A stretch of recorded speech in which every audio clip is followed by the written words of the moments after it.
I can use my mom voice. I don't need a microphone. You in the back, sit up straight.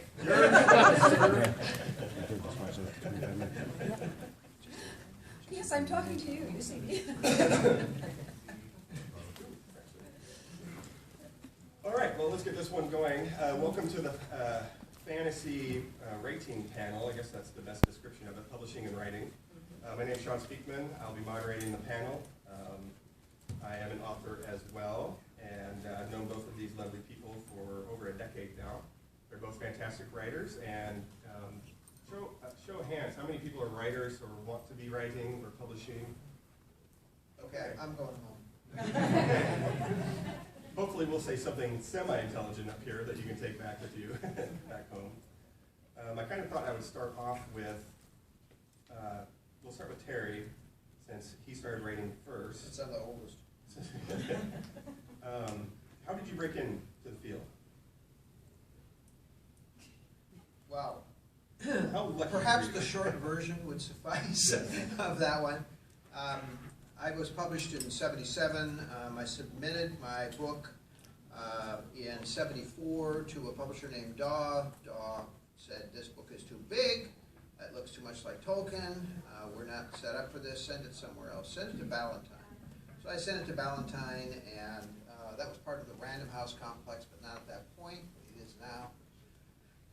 They had just had a change in editorship, so a new regime had just moved in, which featured the Del Reys, who have both had a long time presence in the field of science fiction fantasy. Judy Lin had just been named editor-in-chief.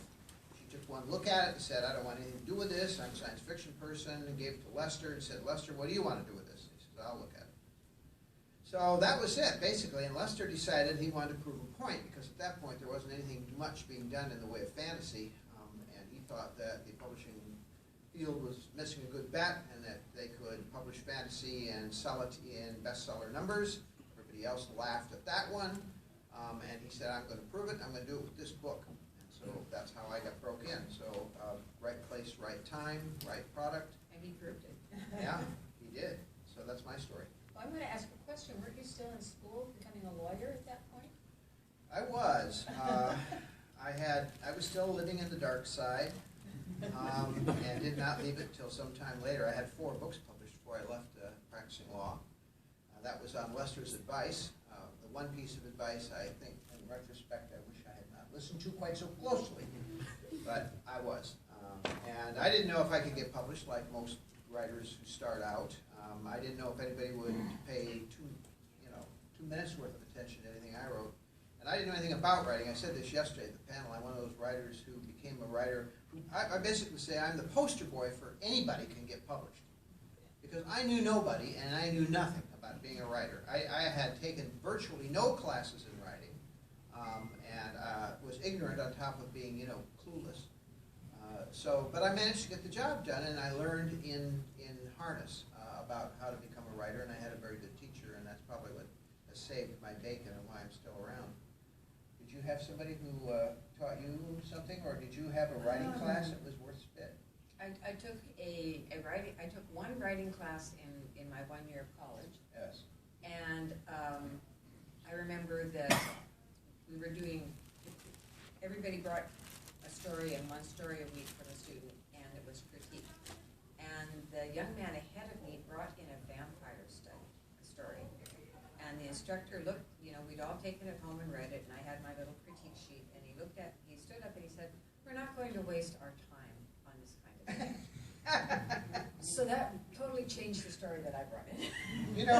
You do not know how much different it is right now than what it was when we broke in. Me in the late 70s, and you, well, somewhere around that same time, or the early 80s, whatever. But the point is that when you went to college, there wasn't anything, there were no fictional writing classes. They didn't exist. There weren't any writing conferences that you could go to learn how to break into publishing. Nobody saw authors. Most of them were locked up. There was none of that. And no internet. There was no internet. There was Writer's Market. There was Writer's Market. There was a magazine called Writer's Digest, and those were the things that I really hung on to, and I read all the articles and took them very, very seriously. And a lot of it really does still apply today. Some of it doesn't, like, clean your typewriter keys before you type your manuscript, so you don't have the Typed everything in triplicate. dirt in the E. It was, everything was in print. I mean, there was no internet, there was no, no email, none of that stuff. So we were operating on an entire different. Stamped self-addressed envelope. Oh, yes. Daisies. Yes. So it's changed a great deal. Yeah, we're dinosaurs. I know that, so Terry largely has been a novel writer right from the start. Did you break in with short stories first, or did you do the novel route first?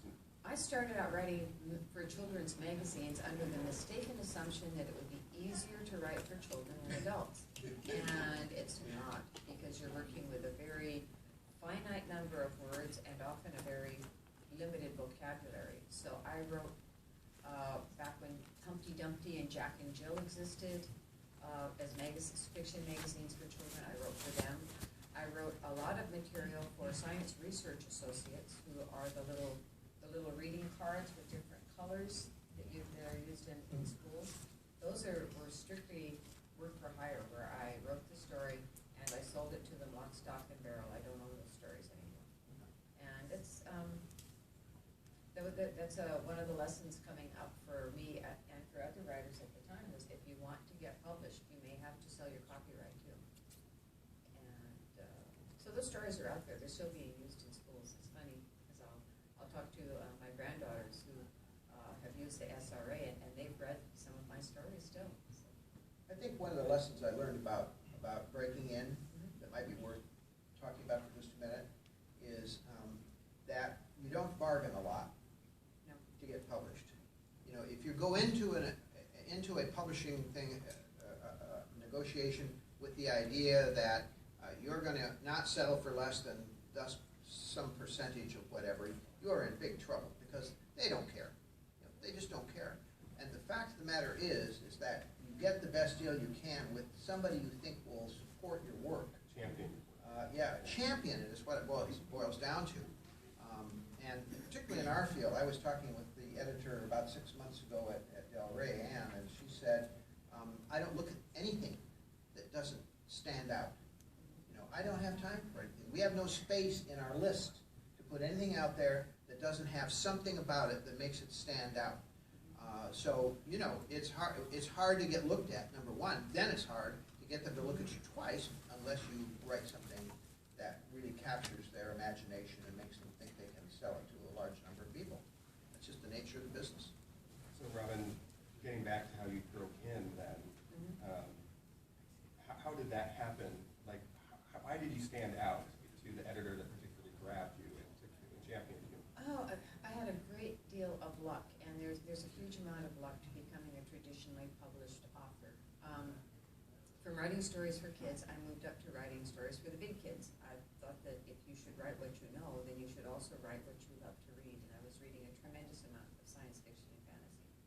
So I started writing for what we used to call the fanzines. It's the equivalent of the e-zines now. They're an amateur published magazine of stories. And I did short stories for them, including a story for a little tiny fanzine called Fantasy and Terror that was published by Jessica Amanda Samuelson out of Seattle.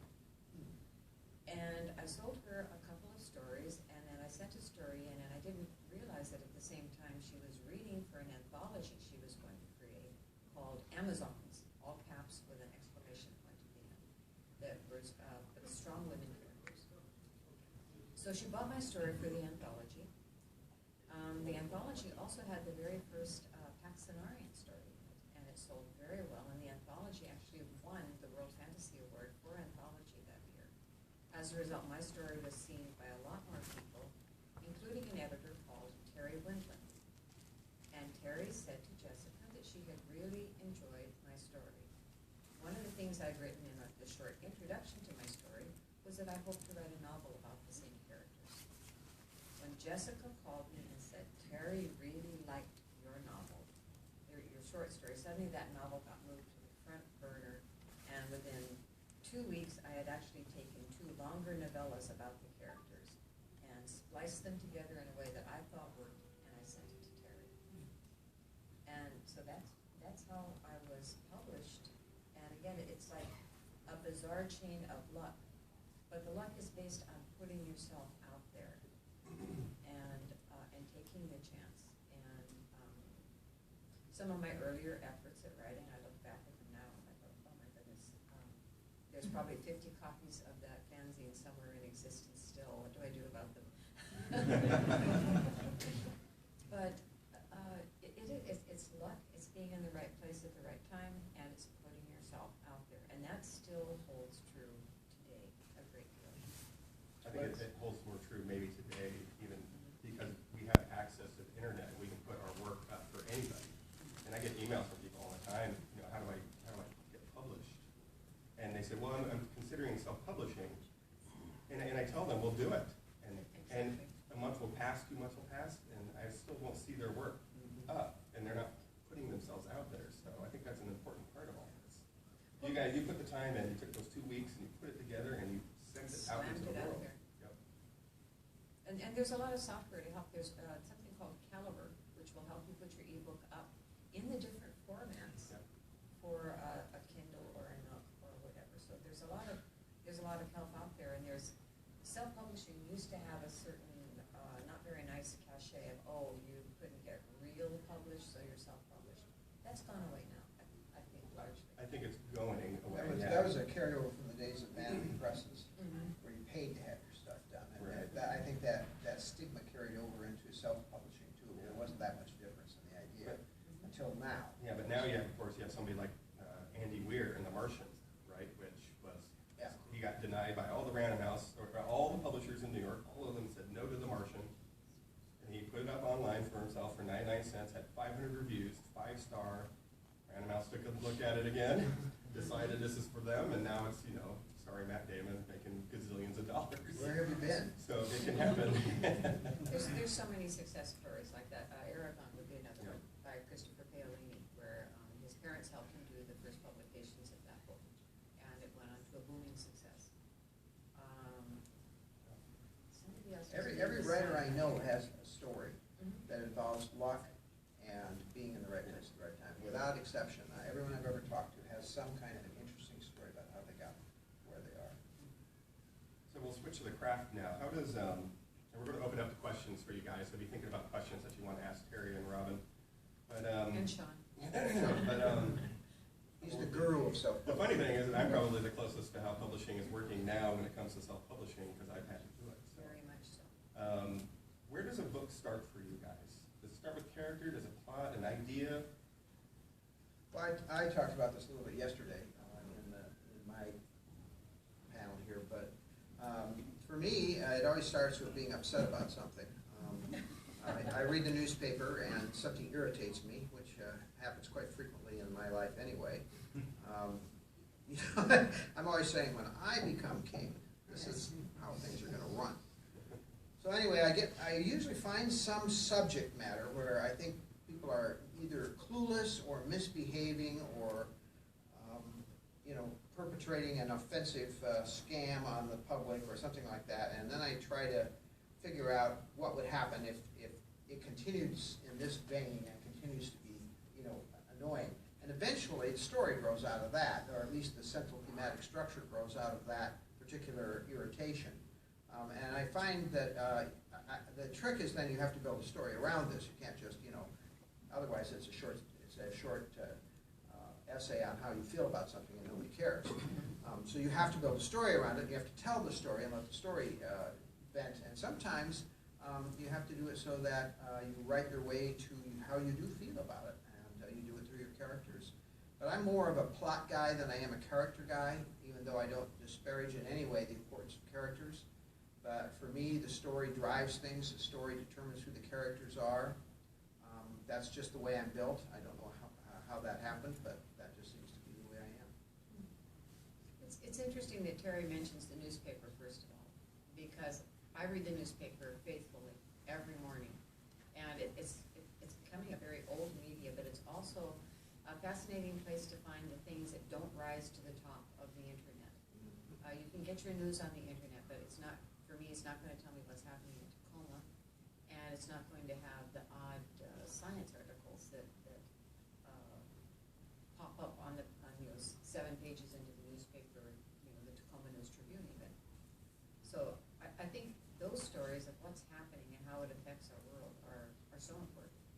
triggering the what if. Is that where it starts with you, the what if? For me, I'm the opposite of Terry. It always starts with a character, but it's a character encountering the what if. If I were more disciplined about my plotting, I think I could actually probably write more books. But I end up following a character around who wanders through and kind of discovers the story on the way, and after a certain number of pages and mishaps, look, there's a story there, and now I get to go clean it up.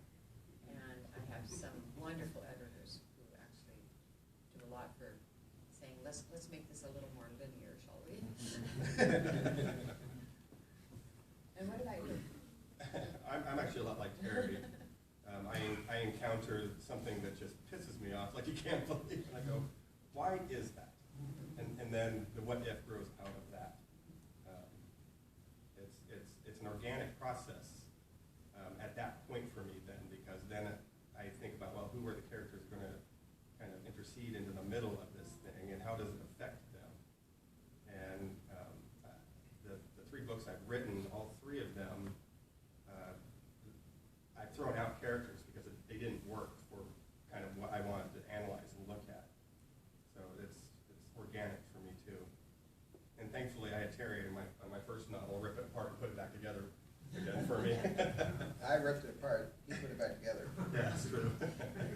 There's one thing I'll observe about the science fiction and fantasy field is that there is the pay it forward, that older writers helping younger writers is very, very common. When I got my first contract and I was looking at it, and it could have been written in Japanese and it would have been clearer to me, Swahili. An older writer named F.M. Busby said, well, let me look at your contract. And he went through it with me and he said, okay, this is called boilerplate.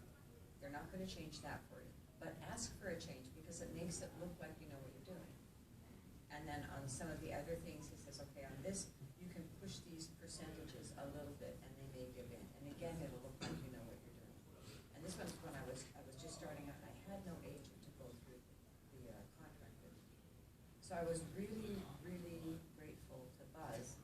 And Buzz explained to me the whole idea, the whole concept of pay it forward, that you can't pay back your mentors. The only thing you can do is pay it forward to somebody else who's coming up. And so he says, someday you are going to pay it forward. And I've really taken that seriously. And I think it's something I see in other writers in the field. We live in a fairly rarefied strata of people who have been published and been successful with it, and you can't help but feel like you owe it to other people trying to break in to find a way to do this to the extent that you can possibly do so. I always feel like, I'm sure you do too, I always feel like I owe teachers, librarians, you know, the people who backed me up all the way through school and outside of school by getting me books when I needed them, by helping with the process, and then later on championing my books for other students and so on. So you want to do things that you feel will help them at the same time. So there's that whole mentality, I think, that's out there. And this field, as you say, particularly, the people really step up all the time to help out. All the librarians who sent for really weird reference books for me when I was working out of a very small town with a library that, seriously, it was no bigger than this room. But they would get me anything I wanted from all their library network, and I would just had to ask for it. Oh, those are important people, you remember them. You kind of talked about the importance of your editor, and you've had wonderful editors. Very fortunate editors. Why is it important for new writers to have another set of eyes that kind of know editing, look at their work before they put it out? All writers walk around in their underwear, and our readers know it much more than we do. So when you're a new writer, you will unintentionally have put out a lot of things that are, they say, kill your darlings. Get rid of the little pieces of your book that don't really serve a purpose, but you really want to put that scene in. Or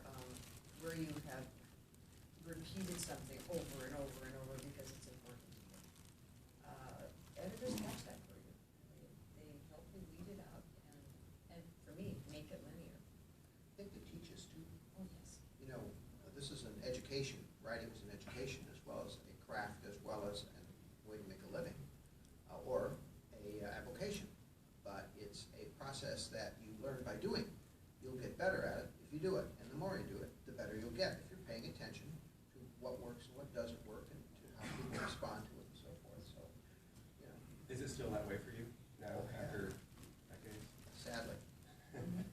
We were just comparing notes here, and I just had a letter a year or so ago that contained, I don't know, there were 18 or 20 pages of single space discussing what needed changing in the book. And when she sent it to me, she said, it's just a few things. I got this thing and I said, what the heck? Just a few things. But you know, it was all well done. It was all, you know, she was right, as usual, about what needed to be done, and you have to pay attention to that sort of thing. And we all know we're only one person, no matter how much, you know, how much experience we have or how much we know about what we're doing, and you can't see everything. You're going to miss stuff no matter what. And every time you go through the manuscript, you're going to find more stuff that you missed the last time you went through it. Terry and I share an editor, Ann Grell. And at the same time that Ann was sending this massive letter to Terry, I got this huge list of revisions for my book. The current book, Fool's Quest, is the most heavily edited book I've ever endured. And the sad part is going through it and saying, she's right. She's right. But it was She's perfect right until again. then, wasn't it? Until somebody makes you stand back and take a look at it. Did she soften the blow and say it was only a few things? It actually, because I work with two editors at once. I work with Jane Johnson in the UK, and I'm very fortunate. I have been with Jane Johnson for probably close to 30 years now. That's very unusual. Wow, that's very long.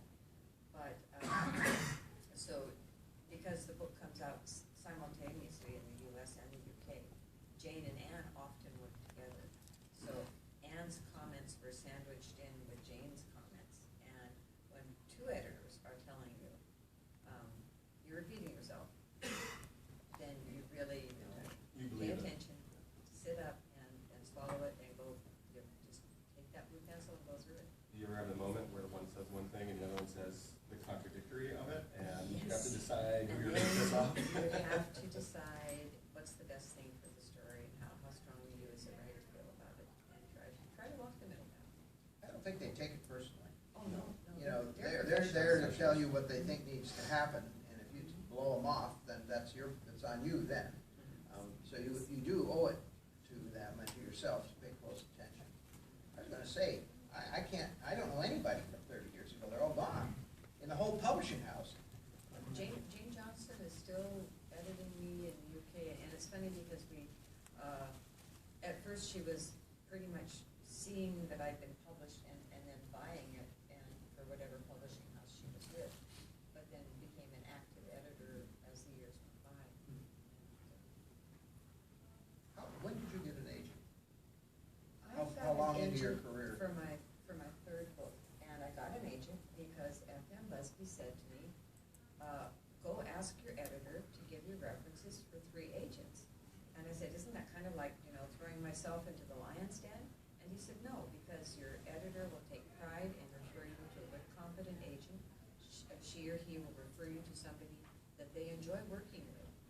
So that was, that was why I got Patrick Element as my first agent. I was published 20 years before I had an agent. Well, you had the law background to understand these weird documents they send you. You know what, everybody says that. Isn't It's it not true. Really? No, it is not true, because, you know, you're talking about a particular type of law, and contracts law and intellectual contracts law. IP, And, intellectual property. you know, you don't understand, the thing you don't understand is that as a writer, particularly a beginning writer, you don't know what's possible. You're operating in a vacuum. So yeah, you could ask for something, but you don't know if it's even remotely possible that you could get it. You don't know if there's language in there that has more than one meaning. So it's kind of, for me, it was a case that it got so complicated, I gave up on it and said, well, I have to have somebody to help me with this stuff. Do you guys think it's necessary in this day and age that new writers approach agents first before they go to the publishers? I don't know. Well, with self-publishing involved, would you need an agent? I have one. Oh, okay, so why don't you answer that question?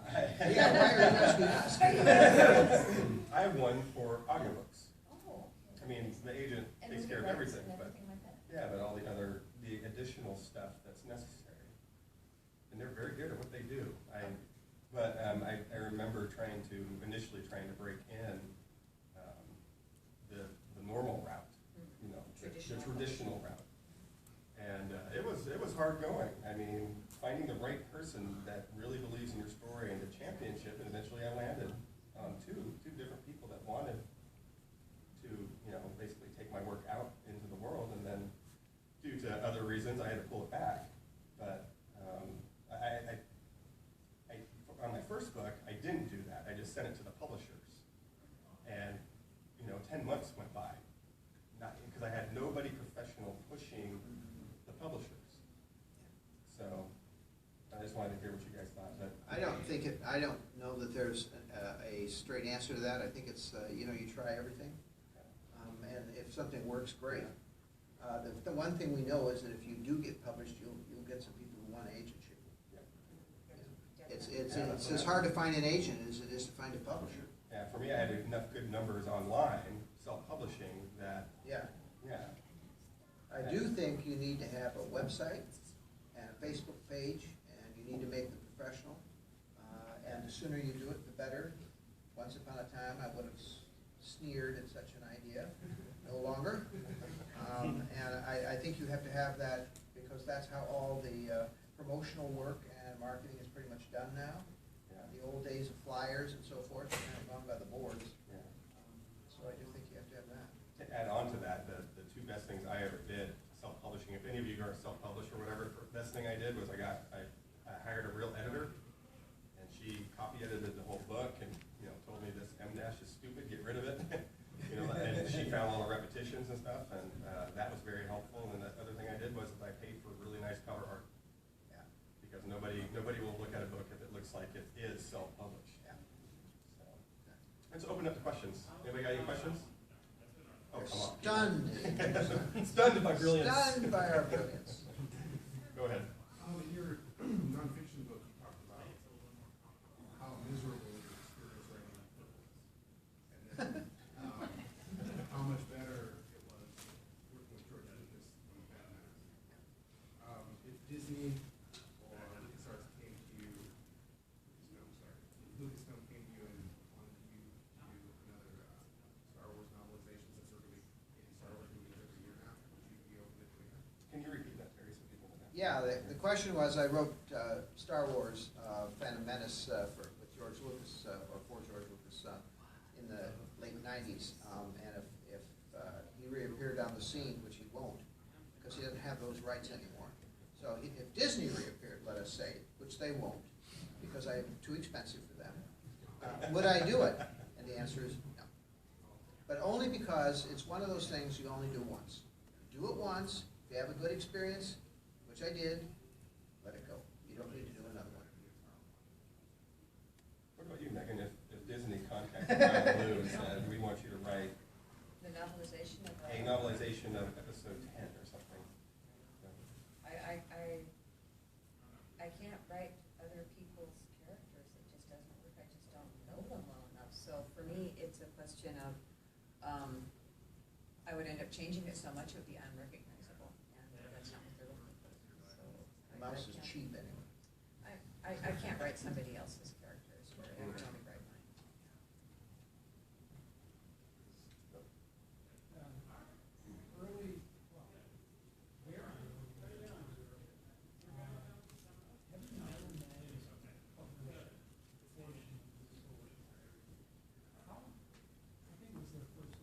It was, and it was a month before the book came out. Heavy metal, yeah. How did that all, seems like a strange magazine. There have been many strange, well, so is it strange? Isn't it strange that Heavy Metal Magazine wanted to do a special feature with photos and so forth on Sword of Shanra many years ago? Yes, I thought it incredibly strange. But then I didn't have anything to do with it, so it just got done through the publisher, and one day a copy of Heavy Metal arrived, and there I was.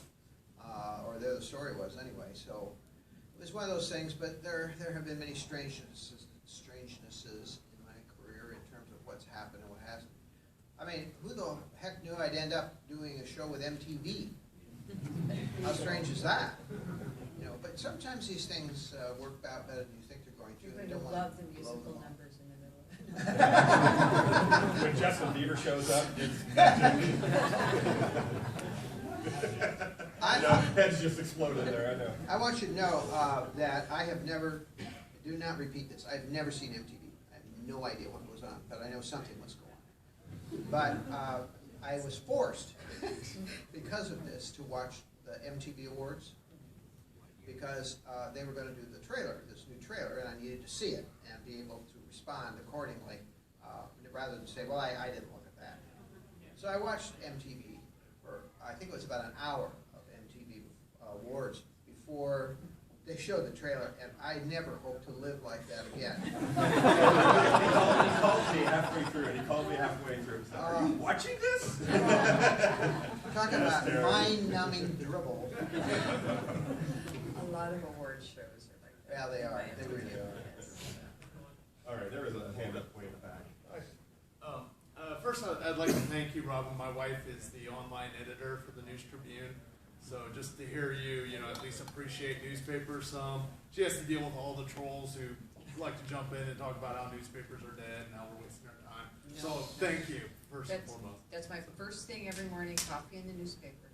I love it, so thank you on that. And I wanted to ask all you, what's some of your, like your writing schedule or your rituals? Like how much do you write a day? What's your, kind of advice for someone trying to break in but has kids, full-time work, Do you have a writing schedule?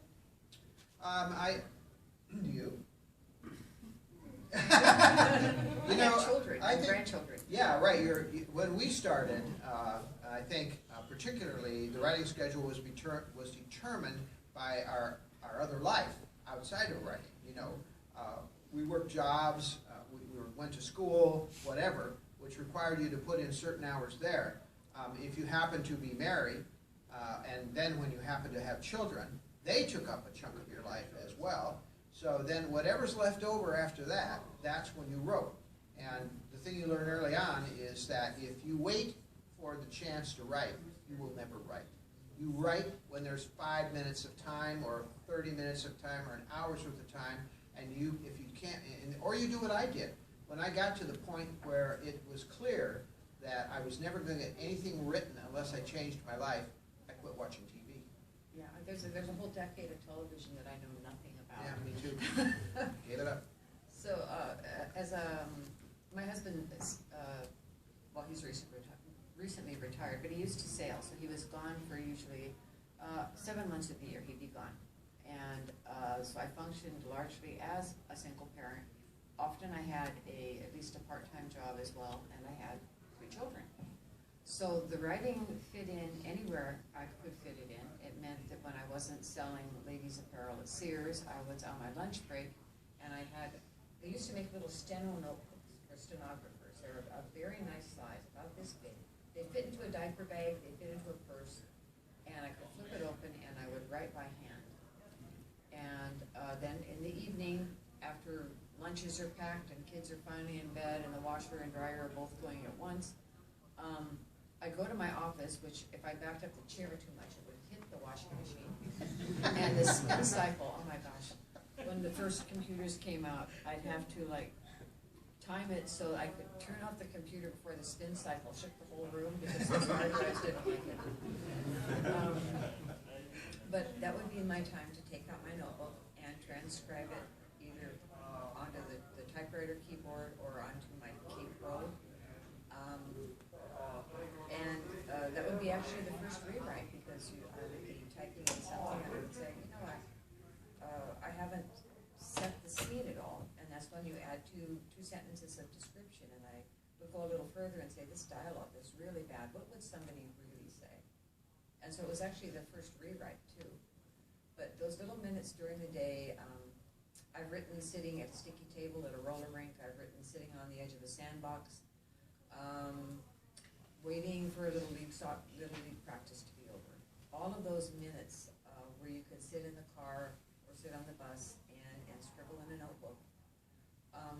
And I know a lot of writers who are still doing that. Who wrote the novel on their phone during their? Peter V. Brett. Peter V. Brett. Yeah. He wrote his novel on his phone. On his He did. phone In during the his subway. morning commute on the subway. Wow. Yeah. His whole book.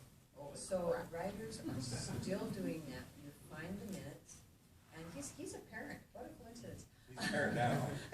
So, you find those minutes and you take those minutes for your writing. And, you know, television has to take a backseat to it. As I say, there's a whole decade of television where people talk about shows and they have no idea what they're talking about. So many of my friends do lovely handcrafts. They knit, they crochet, they paint. Their homes are decorated, their lawns are mowed. No, I wrote a book instead. So, and that's still my schedule. I get up, I have my coffee and newspaper, and then I turn on the word processor, check the email, check the social media, and then the computer stays on with the Word program all day until about 11 o'clock at night. And my goal is to have at least 1,000 words. And sometimes if I don't have 1,000 words at night, and I track it in a notebook, then I'd sit down and say, I need 217 more words before I go to bed tonight. And they may not be good words. I may throw it all away the next day. But it lets me know where the story might go. Stephen King has a writing book, and in his writing book he talks about how he writes every day without fail. And I know a couple of writers actually that do this, and they write every day. It doesn't matter if they're sick, doesn't matter where they are. I believe firmly they should all be committed. But that's another story. For me, it's a case of, you know, especially these days, it's a case of knowing what your limitations are. So I don't write on a strict schedule anymore. I just know that by a certain date I have to have something done. So it doesn't matter how I get there, but I have to get there. So, and you get a much better sense, I think, of what it takes after this many years, so that it doesn't become so crucial to be dogmatic and say, well, you can't take a day off, you know, or you can't skip a day because you just don't feel like doing it. I think we can perhaps let go of some of that. For me, unfortunately, I'm still writing Still every doing day, keeping my head in the story. On the times when I've done a long convention where I flew to Australia, which takes half your life, I think, to get there. And then you're so disoriented you can't write your name, let alone the next chapter in a book. When I come back, I find that I've disconnected from my story a little bit, and I have to go back and reread the last 2 chapters before I can get going. You're gonna fight to get back into it. Get back Yeah. into the story. So for me, the write every day works very well to keep me in the story. Yeah, I'm the same with you. If I fight for those 1,000 words every day, and if I take a couple of days off, all of a sudden 5 or 6 days are gone. Exactly.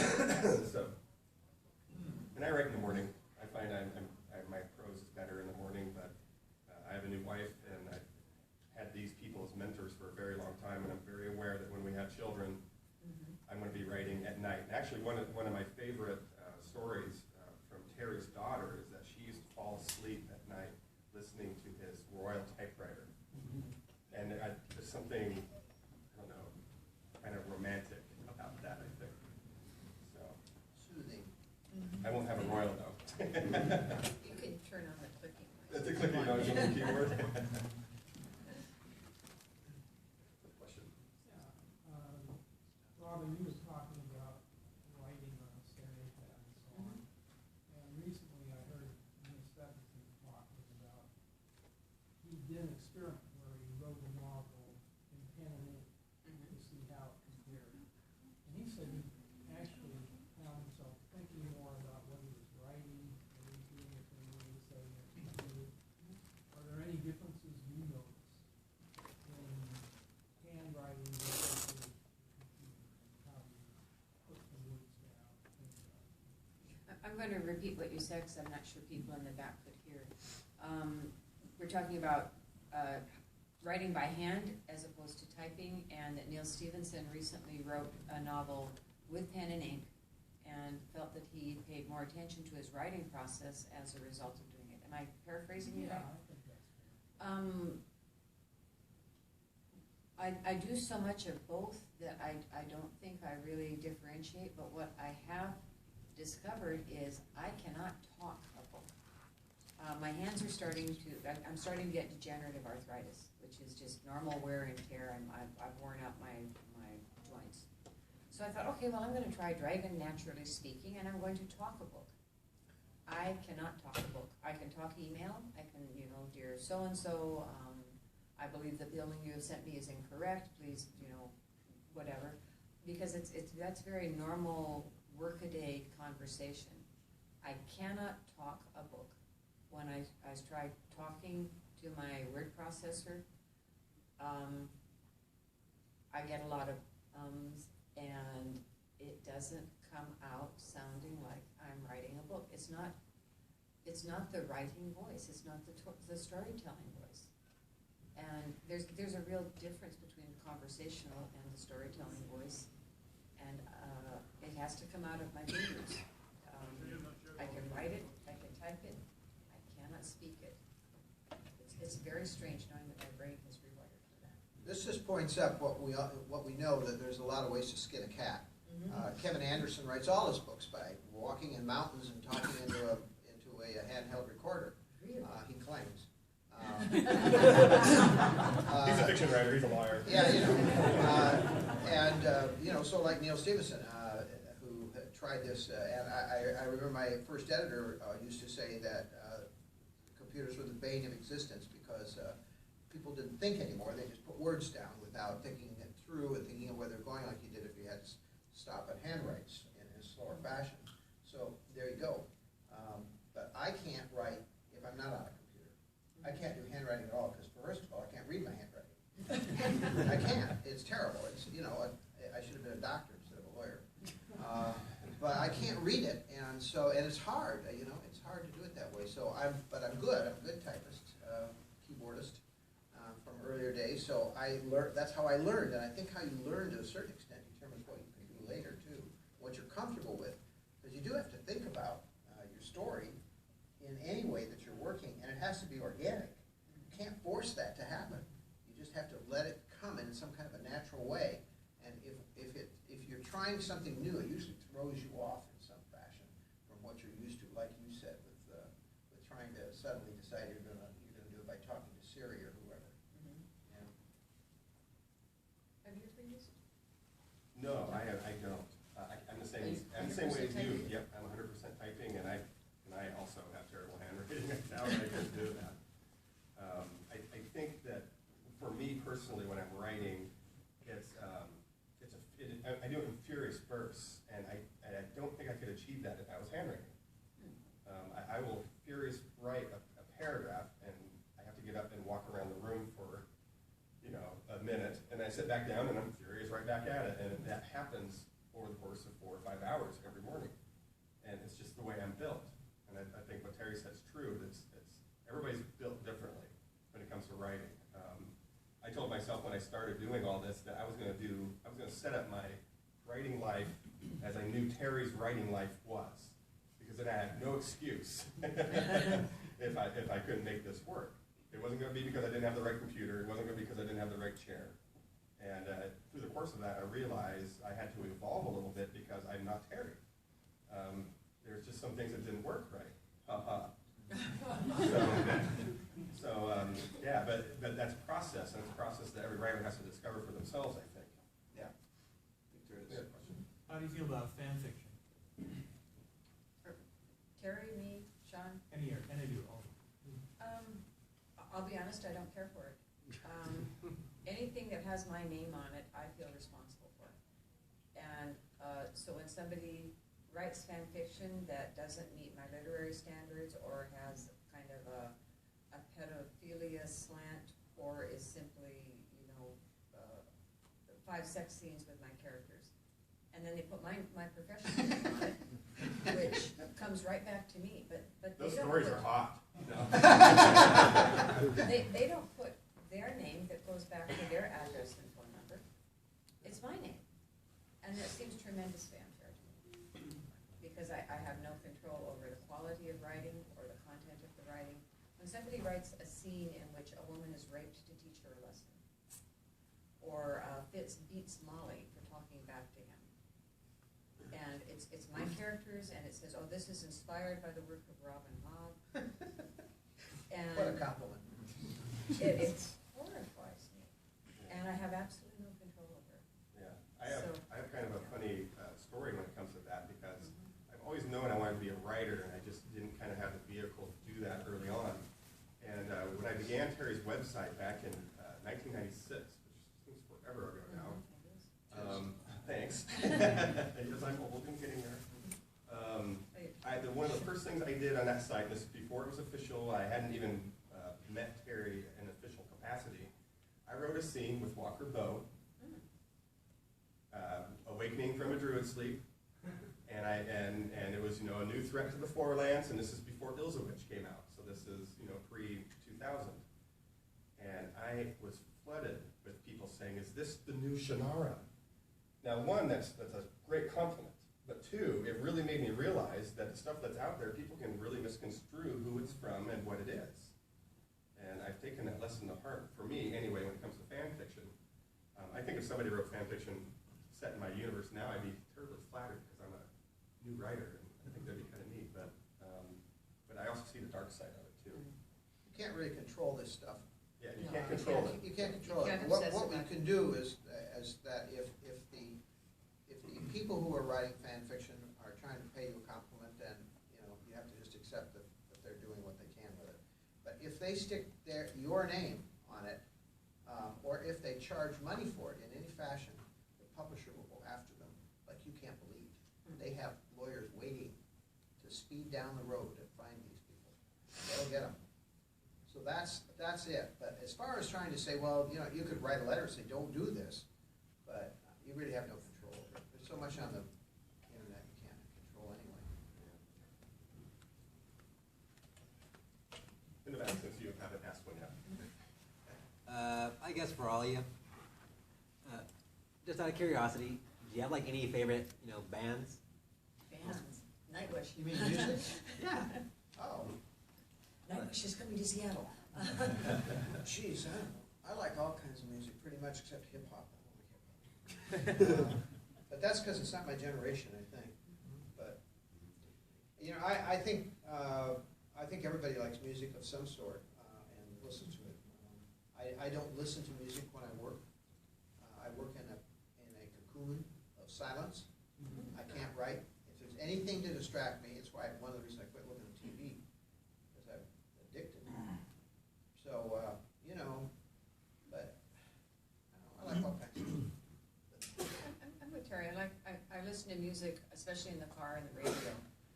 One of the things I really enjoy in the car on the radio is country western, because they will tell a full short story in 3 verses and a refrain. You picked a fine time to leave me, Lucille, and the whole story is right there by the end of the song. Or The Gambler, the whole story is there by the end of the song. And to me, it's a way of stopping and thinking about, what do you really need to know to tell a story? And country western, I think, does that much better than pop or rock. It's really, it's our American folk music kind of updated and telling us a story. So I will listen to those stories. If I'm relaxing, I like Celtic music and Celtic inspired music. Symphonic rock.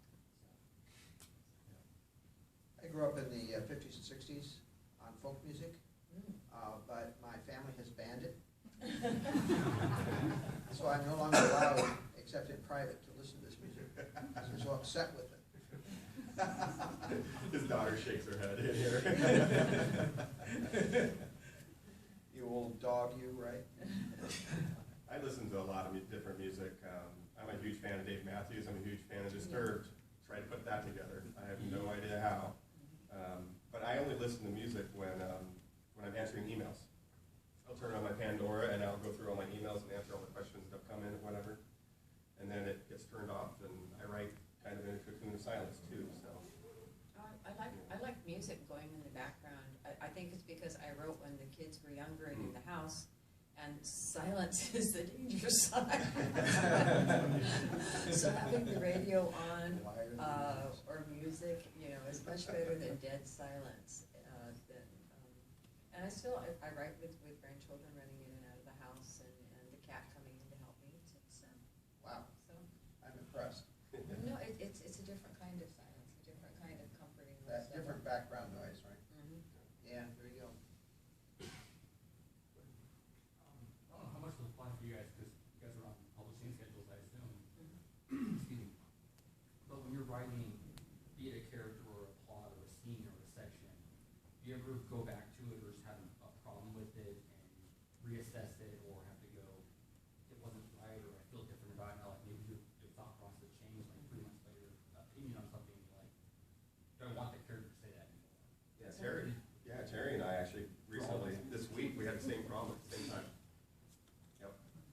I'm up, I don't know, chapter 13 or 14, Terry's up 15 or 16, and we realized that we had to go back to chapter 6 or 5 and fix something because it didn't work anymore for the story. I don't like going back, you know, so I edit heavily when I'm doing a first draft. I will go back and I will work chapter by chapter, paragraph by paragraph, till I have the chapter in place, and then I'll move on. I don't want to have to go back and change things. I want that backdrop in place. So usually, I will not go back and do anything after I've finished a chapter until the end of the book. And then I'll do a quick read-through, and I'll make the changes there, and that'll be it. I'm done.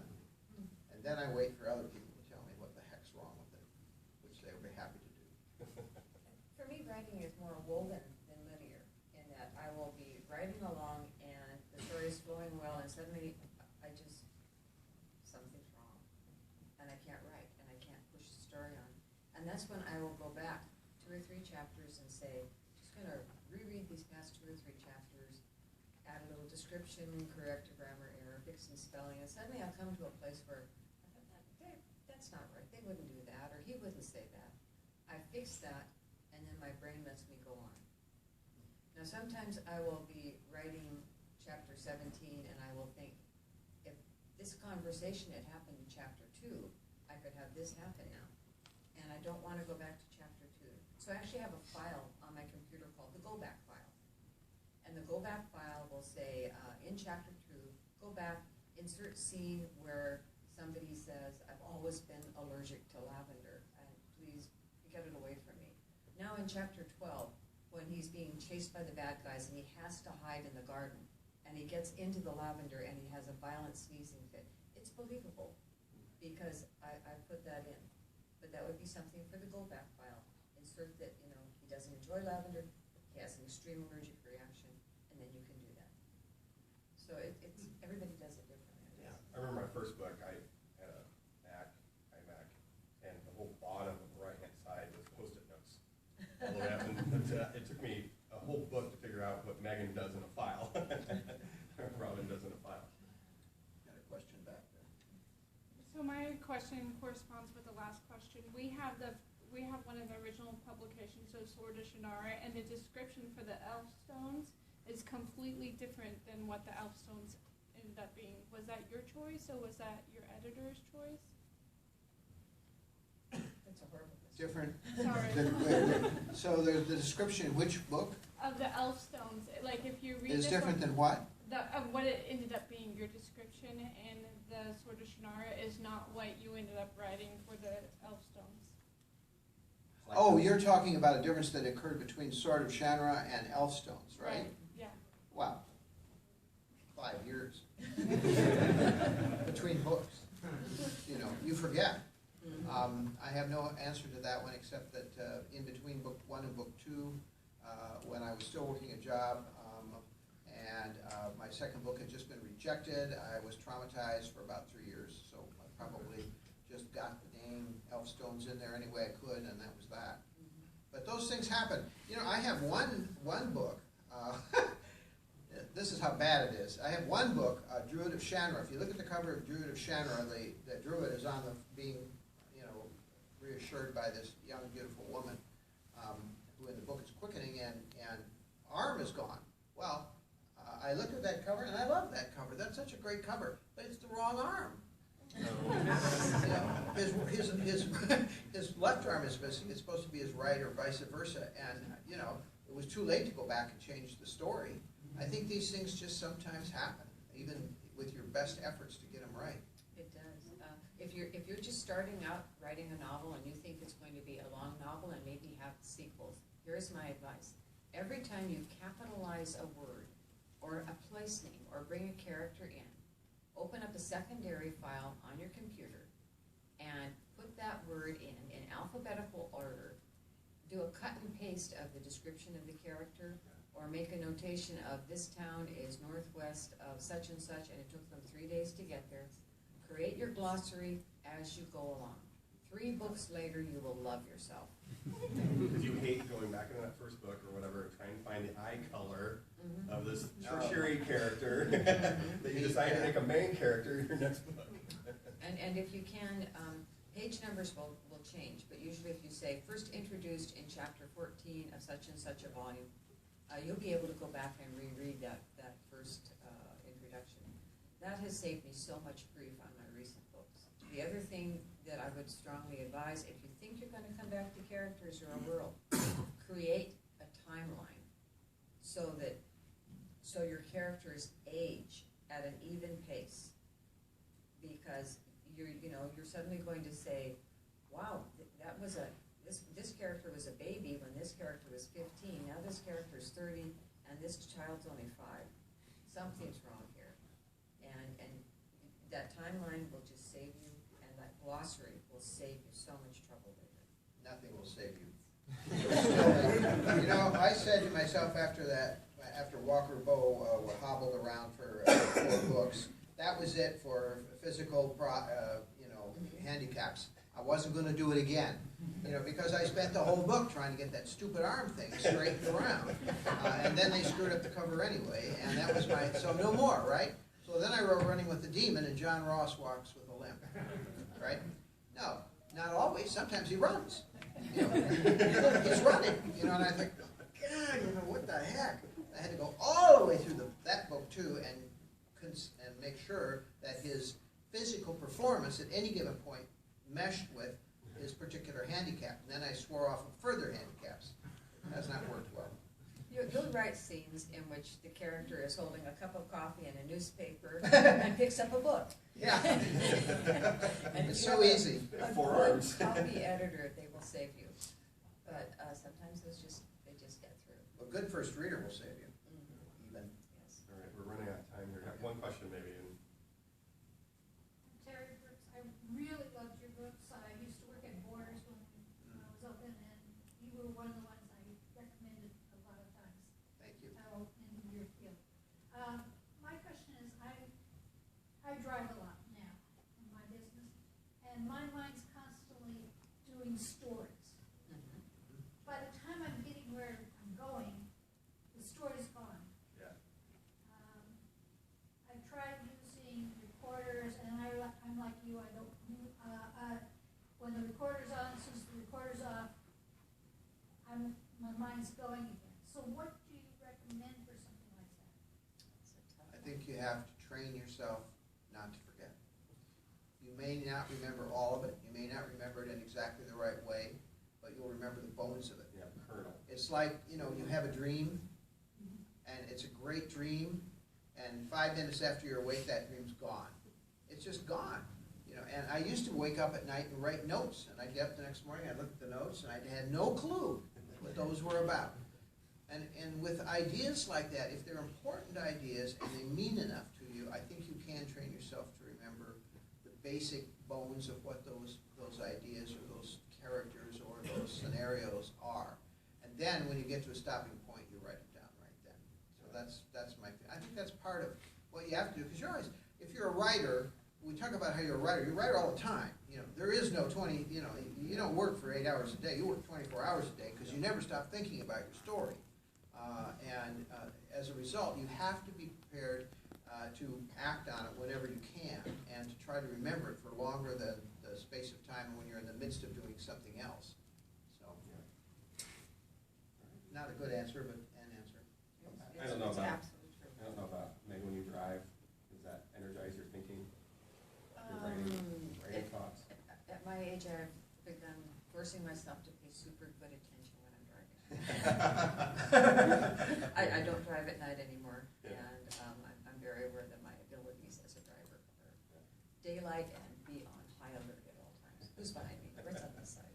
Look at the kid on the skateboard. Hit the brakes. All right, well, thanks for coming, guys. This was Yeah, great. thank Thank you. you for